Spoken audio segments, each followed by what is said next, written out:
If you're in 1st Special Warfare Training Group, you're assessing, selecting, and force generating an RSOF MOS. If we don't get that doctrine or that proponent function right, we're going to continue to train and do the things we're doing now, and are we really preparing them for the future? The mission here at the Special Warfare Center and School is twofold. First, you've got to recruit, assess, train the next generation of the special operator.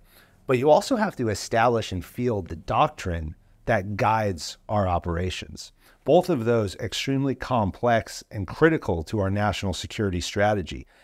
There's about, and I won't give the exact number because I won't get it right, but there's about 7,000 Green Berets in the Army. But there's 450,000 soldiers. So I did the math.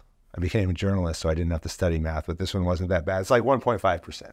All right, I think that when you include the National Guard component, I would argue the top 1.5%, but I know there's some good soldiers out there who are just waiting to come over to SF. They haven't seen the light yet. But you're also responsible for the civil affairs and the psychological operations, and their mission not only here within Special Forces, but within the broader Army as well. The mission as defined of the U.S. Army John F. Kennedy Special Warfare Center and School is to deliver world-class Special Forces civil affairs and psychological operations soldiers and doctrine for the full range of military operations across all domains and dimensions. It's a mouthful. What's the difference between serving as the proponent to deliver Army Special Operations soldiers versus developing and fielding that doctrine that drives their operations? So, Fran, good question there. I think you're asking fundamentally about, what is the difference between the center and the school at the John F. Kennedy Special Warfare Center and School. So I'll talk a little bit about the functions of the center and the way we see the role as an Army proponent for 3 branches and a specified proponent for irregular warfare. And then maybe Sergeant Major can talk a little about the importance of the school and the training.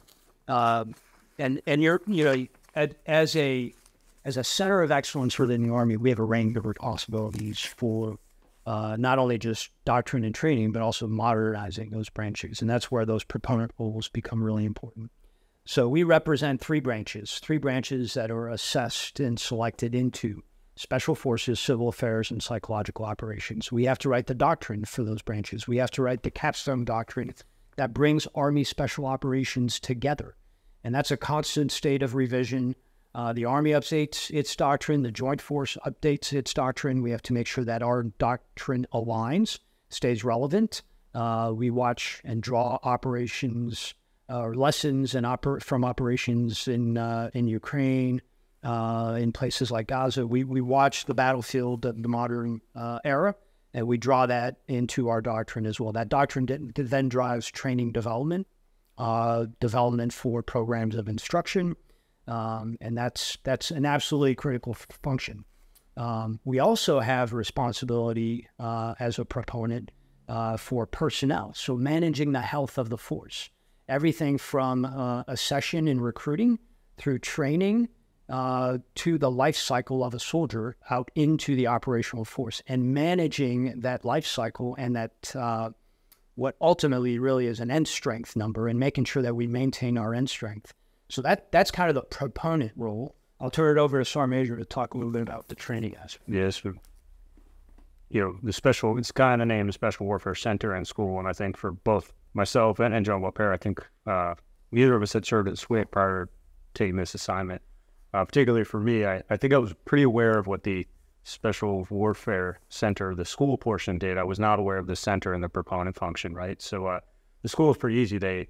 If you're in 1st Special Warfare Training Group, you're assessing, selecting, and force generating an RSOF MOS 183738, and that's pretty easy to understand. As a SFNCO, you're gonna train, lead, and develop RSOF soldiers to send onward to the operational force and serve, or you're teaching an advanced skill, i.e. Halo, Scuba, SIPARTIC, CIVSIC, ASOT.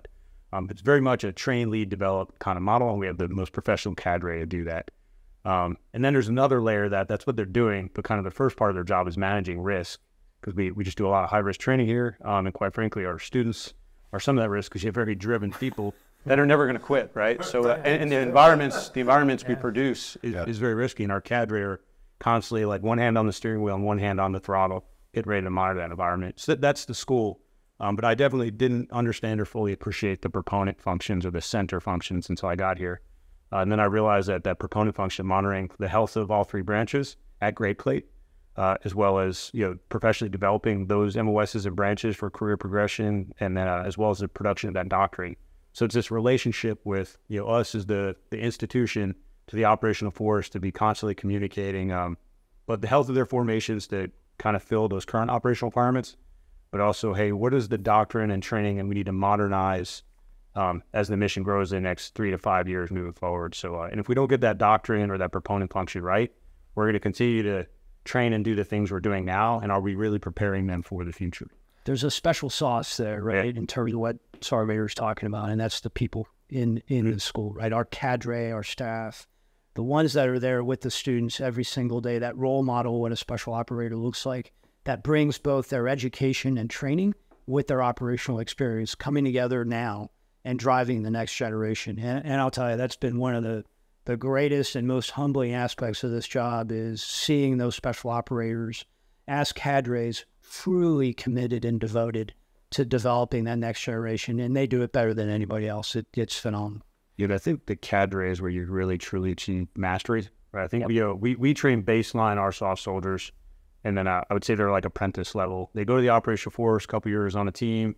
They're kind of hitting that journeyman kind of level. And I think when they come here and they're actually teaching those skills, they master it. So, for example, if you leave Range 37 or Yuma, you go back, you are now an asset to your whole group in that specific function. You should get leveraged across the entire group at that function. I think you see that. I think you see that when they come back from SWCS and they come back onto the teams, that they do have this level of knowledge and expertise that becomes critically useful. Oh, yeah. Yeah, I remember seeing that as guys came back.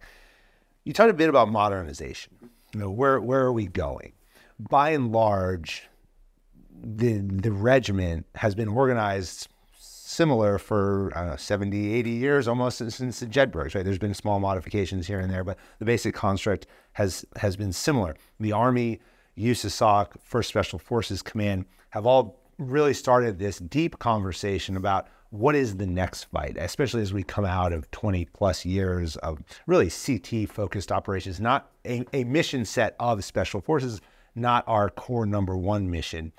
And now we look at a peer-to-peer fight. And what's that going to look like, and where do we fit in? You've put forward and drafted the SWCS 2030 as the guiding vision for where you want the organization to go. And I'll read here, and then I'll turn it over to you. But it says, our institution must transform to address the modern multi-domain and multi-dimensional battlefield, and we must do so with urgency, knowing that Army Special Operations formations are already asked to take a leading role in solving the challenges instigated by peer and near-peer competitors worldwide. Unquote. I would argue those challenges are vast, and they get more complex every day. You only have to turn on the news, but only turn it on for the first 15 minutes because crap after that. And depressing. And depressing, yeah. But can you talk about SWCS 2030 and how that vision will better prepare our people to win on tomorrow's battlefield?